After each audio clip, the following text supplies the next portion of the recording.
Let's learn how the candles are blown off in presence of CO2.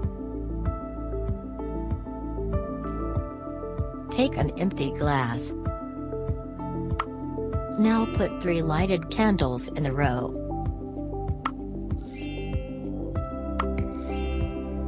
Take another empty glass. Put some soda in the empty glass.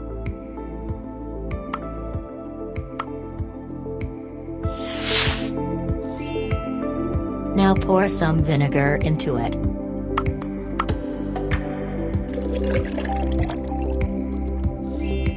Now take this glass with soda and vinegar near an empty glass so carbon dioxide passes to it.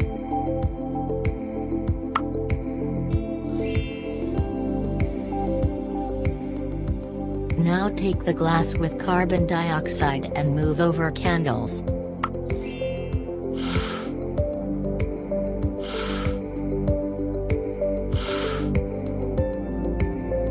Wow!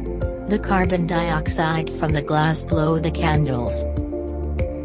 Moral is, when you mix baking soda and vinegar, you produce carbon dioxide.